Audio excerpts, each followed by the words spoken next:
만화로 배우는 왕초보 회계 원리. 회계팀에서 일하지도 않는데 왜 회계를 알아야 할까요? 그것은 모든 길은 로마로 통한다라는 속담처럼 여러분의 행동 하나하나가 결국 회계로 정리되기 때문입니다. 투자의 귀재인 워렌 버핏은 회계는 비즈니스 언어다 라고 강조하면서 성공을 원하면 회계를 배우라고 강조합니다. 영어를 잘하면 성공의 확률이 높은 것처럼 회계를 알게 되면 직장과 사업에서 더 많은 정보와 기회를 얻게 됩니다. 만화로 배우는 왕초보 회계 원리는 만화와 강의로 회계 기초를 알기 쉽게 설명합니다. 본 강의는 다음의 내용으로 진행됩니다. 1차 시, 회계는 비즈니스 언어다. 2차 시, 비즈니스의 상태와 흐름이 보인다. 3차 시, 회계의 혁명, 복식부기. 4차 시, 영화 제작비는 어떻게 비용 처리할까? 5차 시, 넷플릭스의 착한 부채. 6차 시, 재무제표의 기본 구조. 7차 시, 회계장부의 기록 방법. 8차 시, 상품과 제품의 차이점은 무엇인가요? 9차 시, 운송 중인 물건은 누구의 재고자산일까요? 10차 시, 대손 충당금이 이해 안 돼요. 11차 시, 부가가치세 및 사대보험의 회계 처리 방법. 12차 시, 현대자동차 재무상태표에는 왜 공장이 없나요? 13차 시, 셀트리온이 신약개발비는 자산일까? 비용일까? 14차 시, 회사가 투자한 주식의 주가가 오르면 어떻게 되나요? 15차 시, 좋은 부채, 나쁜 부채, 이상한 부채. 16차 시, 보통주, 우선주 그리고 자사주.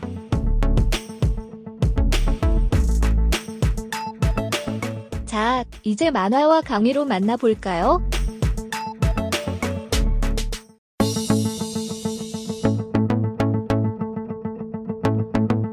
실물자산의 대표적인 자산은 유형자산입니다. 유형자산은 제품의 생산, 용역의 제공 또는 자체적으로 사용할 목적으로 보유하는 물리적 형태가 있는 자산을 말합니다. 제조기업은 제품 제조를 위해서 공장이나 생산 설비를 보유하고 또 영업이나 관리 업무를 수행하기 위해서는 사옥을 보유합니다. 현대자동차의 경우 울산공장, 양재동 사옥, 기술연구소, 연수원, 출고센터 등이 있는데 이 모든 것들이 현대자동차의 유형자산에 해당되죠. 그런데 현대자동차의 재무제표에 이들 유형자산이 공장이나 사옥과 같은 이름으로 표시되진 않습니다. 유형자산은 각각의 구성요소를 분해하여 기능별로 분류합니다. 즉 토지, 건물, 기계장치, 차량 운반구 등으로 표시합니다. 예를 들어 자동차 공장은 건물, 공구기구, 토지, 차량 운반구, 기계장치, 비품, 구축물로 이렇게 분해하여 유형자산으로 보고합니다. 회사가 사옥이나 공장을 건설하면서 지급하는 설계용 역비, 건설대금은 지급하는 시점에 유형자산 중 건물, 구축물, 기계장치 등 어떤 계정 과목에 해당되는지를 식별하기가 곤란합니다. 따라서 건설공사가 완성되기 이전까지는 이와 관련하여 지출된 대금을 건설 중인 자산으로 처리합니다.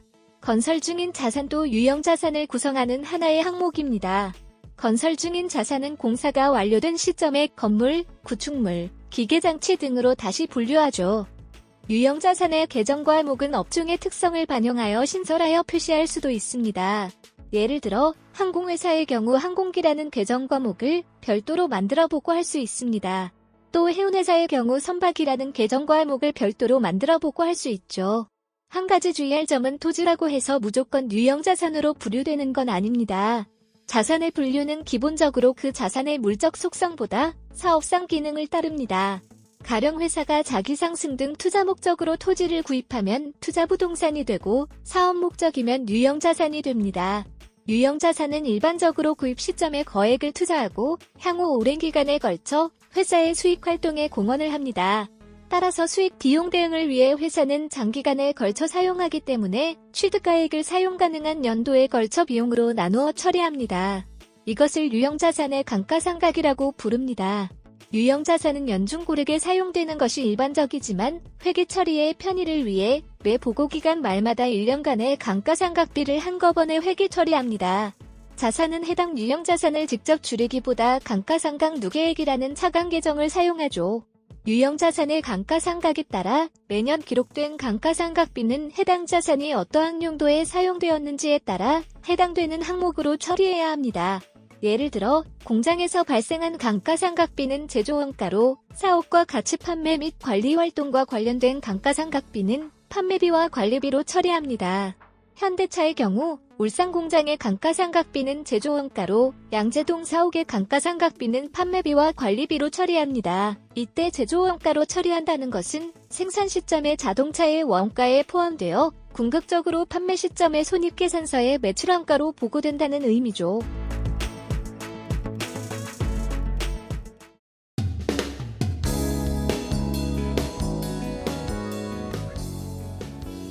자, 이번 시간에는요, 유형 자산에 대해서 살펴보도록 하겠습니다. 당연히 이제 유형 자산을 설명드리다 보면 감가상각 이런 얘기를 설명드리겠죠. 자, 화면에서 보시는 것처럼 유형 자산은 재고 자산과 더불어서 가장 대표적인 실물 자산이라고 할 수가 있는데요. 자, 우리가 똑같은 실물 자산이라 하더라도 이게 과연 유형 자산이냐, 재고 자산이냐를 구분하셔야 됩니다. 자, 구분할 때 이제 유형 자산의 정의가 바로 뭐냐면 사용할 목적이에요. 사용할 목적. 그래서 우리 재고 자산은 남들한테 판매할 목적으로 가지고 있는 게 재고 자산이라면 유형 자산은 남들한테 팔 게 아니고 우리 기업이 사용할 자산이 바로 유형 자산을 보시면 되고요. 당연히 물리적 형체가 있어야겠죠. 자, 물리적 형체가 없다면 그걸 우리는 무형 자산이라고 할 것이기 때문에 유형 자산이 되려면 물리적 형체가 있어야 되는 건 당연한 것이고요. 중요한 건 목적이 중요한 겁니다. 자, 사용할 목적으로 보유하고 있는 자산을 우리는 유형 자산이라고 하고요. 판매할 목적으로 보유하고 있는 자산이 있다면 재고 자산이라고 합니다. 그럼 재고 자산은 판매하는 시점에 비용으로 잡습니다. 그게 바로 매출 원가인 것이고요. 근데 문제는 유형 자산은 사용할 목적이니까 사용하면서 비용으로 잡아야겠죠? 자, 그걸 우리는 뭐라고 하느냐? 감가상각이라고 할 것이다 라고 보시면 될 것 같은데, 일단 감가상각을 보기 전에 우리 앞에서 만화에서 보신 것처럼, 자, 그럼 이제 유형자산이 어떤 기업의 재무상태표에 보고가 될 것인데요. 예를 들면 자동차 기업이라고 가정합시다. 그래서 현대자동차 같은 경우, 자, 그 자동차를 생산하기 위한 공장이 있을 거 아니에요? 그래서 울산에 공장이 있다면 이 울산의 공장은 그 남한테 팔려고 갖고 있는 게 아니고요. 그 안에서 자동차를 제조하려고 가지고 있는 건물이니까 당연히 유형자산입니다. 또 그 본사 사옥이 있을 것이고요. 그 다음에 연구 개발하는 연구소가 있을 것이고, 자, 교육 훈련할 수 있는 연수원이 있을 것이고요. 또 자동차를 출고할 수 있는 출고센터가 있다면 이런 것들이 전부 다 유형 자산이라고 할 수가 있을 텐데, 자, 실제로 현대자동차 그 재무상태표를 보면 공장, 사옥 이렇게 되어 있지 않습니다. 그럼 이제 우리가 유형 자산을 재무상태표에 표기할 때는 어떤 그런 물리적인 이름을 표기하는 게 아니고요. 그럼 다른 식의 분류 방식을 취하는데요. 자, 그걸 이제 뭐라고 하냐면 우리가 기능이라고, 기능. 그래서 예를 들면 그 공장 안에 토지라는 부분이 있을 거고요. 건물이라고 있을 거고요. 그 다음에 그 안에 이제 여러 가지 기기가 있다면 기계장치라고 할 것이고, 그 안에 여러 가지 차량들이 있다면 차량 운반구라고 해서, 그럼 공장이라고 표시하지 않고요. 공장을 이제 분리하는 거죠. 토지, 건물, 기계장치, 차량 운반구 이런 식으로 구성 요소를 분해해서 기능별로 분류하는 게 현재 우리 회계 기준에서 말하는 재무상태표에서 유형자산을 보여주는 것이죠. 그래서 자동차 공장이라면 토지, 그다음에 건물, 기계장치, 구축물, 뭐 차량 운반구, 비품 뭐 이런 식으로 해서 분해를 해서 이 분해된 걸 기능별로 묶어서 보고를 하는 겁니다. 그러면 그 현대자동차 재무상태표에서 말하는 토지는 그 울산 공장의 토지 더하기 본사 사옥의 토지 더하기 연구소의 토지를 다 더해서 보고를 하는 것이죠. 그러니까 전부 더한 토지가 있는 것이고요. 건물도 공장, 사옥, 연구소, 연수원의 건물을 합쳐서 건물 전체가 얼마다 이런 식으로 표시하는 겁니다. 그러니까 현대자동차 재무상태표를 보면 공장이란 말은 없고요. 토지, 건물, 구축물 이런 식으로 표시가 될 것입니다. 그래서 우리가 재무상태표에 유형자산을 표시할 때는 그렇게 기능별로 구분해서 표시한다는 거를 주의를 하시고요. 그 다음에 좀 특수한 유형자산들은 우리 회계 기준에서 업종의 특성을 반영해서 신설해서 표시할 수 있게끔 허용을 하고 있습니다. 예를 들면 대한항공이나 아시아나 같은 경우 항공기가 있을 텐데요. 항공기도 마찬가지로 판매 목적으로 가지고 있는 게 아니라 사용 목적으로 가지고 있으니까 유형자산이라고 할 수가 있는데 이 유형자산이 전통적인 토지, 건물, 구축물로 표현하기가 좀 힘들잖아요. 그러면 그냥 항공기 이렇게 표현할 수도 있는 것이고요. 마찬가지로 해운회사도 그 화물을 운반하기 위해서는 그 선박이 필요할 텐데 선박 이렇게 표현하는 게 용이하지 이걸 건물, 구축물 이렇게 표현하기가 힘들잖아요. 그죠? 그래서 이런 업종의 특성을 반영해서 항공기, 선박 이렇게는 표시할 수 있게끔 회계 기준에서는 허용해 주더라 이렇게 해주시면 되고요. 자, 주의할 점은 이제 토지, 예를 들면 토지 같은 경우 계속 설명드리자면 물리적 실체가 있다고 해서 무조건 유형 자산이 아니에요. 우리가 흔히 말하는 그 유형 자산이라는 표현하고 회계학에서 말하는 유형 자산은 좀 다른 겁니다. 그냥 보통 사람들이 말하는 유형 자산은 그냥 물리적 형체가 있다는 뜻이에요, 사실은. 하지만 회계학에서 말하는 유형 자산은 물리적 실체가 있으면서도 사용할 목적으로 가지고 있어야 되는 것이죠. 만약에 똑같은 토지가 있다 하더라도 사용할 목적이 아니고 판매할 목적으로 갖고 있었다면, 여러분들 앞에서 재고자산 시간에 현대건설이 가지고 있는 판매 목적의 토지를 뭐라고 했습니까? 용지라고 했잖아요. 그죠? 그럼 그런 건 재고자산으로 가는 것이고요. 그 다음에 한국채택국제기준에 따르면 투자 목적으로 그 토지를 사용할 게 아니고 우리가 땅값 오를 거 대비해서 미리 토지를 투자 목적으로 사놨다면 그럼 그건 사업 목적이 아니잖아요. 그때는 투자 부동산이라는 이름을 하게 됩니다. 투자 부동산. 그리고 이제 우리가 사업 목적으로 사용할 목적이 되었을 때만 유형 자산이라는 이름을 붙인다는 점 꼭 기억을 하시고, 그래서 유형 자산은 사용할 목적이니까 사용한 만큼을 비용화 시켜야겠죠. 그게 바로 감가상각이라고 보시면 되겠습니다. 자, 그럼 어쨌든 지금 유형 자산은 토지, 건물, 구축물, 기계장치 이런 식으로 분류하기로 했는데, 자, 만약에 사옥이나 공장을 건설하고 있다고 가정해 보세요. 그럼 그때 건설 용역비라든가 여러 가지 건설 대금이 들어갈 텐데, 문제는 그 건설 대금이나 용역비가 건물인지 구축물인지 기계장치인지를 아직은 알 수가 없잖아요. 그죠? 그럼 알 수가 없는 상태에서 전체적으로 얼마가 들어간다면 이거는 구분하기 힘드니까 그때 임시로 이름을 하나 붙입니다. 자, 이름을 앞으로 뭐라고 하느냐? 건설 중인 자산이다. 건설 중인 자산이다. 이렇게 표현하는 겁니다. 그러니까 마치 재고 자산의 뭐랑 좀 비슷해요. 제공품 비슷한 것이죠.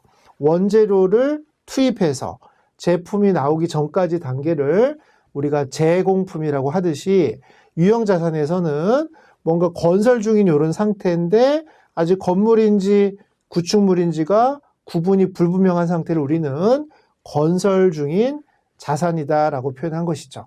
그럼 당연히 건설 중인 자산은 그 해당되는 건물이 완료가 되어서 공장이건 사옥이 완료가 되어서 건물, 구축물, 기계장치 등이 식별이 된다면 그때 가서 해당되는 항목으로 다시 계정 대체를 해주셔야겠죠. 자, 그래서 건설 중인 자산은 건물이 될지 구축물이 될지 기계장치가 될지 모르니까 일단은 공사 그 진행 중에는 건설 중인 자산으로 기록을 했다가 공사가 완료가 된다면 해당되는 계정으로 대체 분계를 넣어주셔야 돼요. 그래서 분계로 따지면 건설 중에는 차변에 건설 중인 자산, 대변에 현금 등 이런 회계 처리를 하시면 되고요. 그럼 건설 중인 자산은 유형 자산이라는 그 큰 항목으로 분류해 주시면 되겠습니다. 자, 그래 놓고 공사가 완료가 된다면 그때 이제 건설 중인 자산이라는 자산을 우리 장부에서 지워줘야겠죠. 그러면 대변에 기록하고 차변에 이제 해당되는 금액만큼 건물이면 건물, 구축물이면 구축물 기계장치면 기계장치로 구분을 해주고, 그럼 건물은 건물의 그 내용연수에 맞는 감가상각을 하면 되는 거고요. 구축물이면 구축물의 내용연수에 맞는 감가상각을 하면 되고, 기계장치는 또 기계장치에 맞는 해당되는 감가상각을 따르도록 하면 되겠습니다. 그래서 건설 중인 자산은 감가상각을 하지 않아요. 왜냐하면 건설 중인 자산이란 말 자체가 사용을 아직 못하는 상태니까 현재 매출액을 만들지 못하고 있거든요. 그럼 수익비용 대응의 원칙이라는 게 바로 뭡니까? 수익이 있어야 비용을 대응할 수가 있는데 건설 중인 자산은 그 자체로서 수익 창출할 수 없는 상태이기 때문에 수익이 없는 곳엔 비용도 없어야겠죠. 그래서 건설 중인 자산은 감가상각을 안 하고요. 대신에 건물, 구축물, 기계장치로 대체가 되어서 이제 그 건물, 구축물, 기계장치가 사용을 하게 되면 그때부터 감가상각은 진행이 된다고 보시면 되겠습니다. 그럼 지금까지 이제 유형자산의 개념 및 정의를 살펴보았고요. 유형자산의 또 핵심 중에 하나인 감가상각을 살펴보도록 하겠습니다.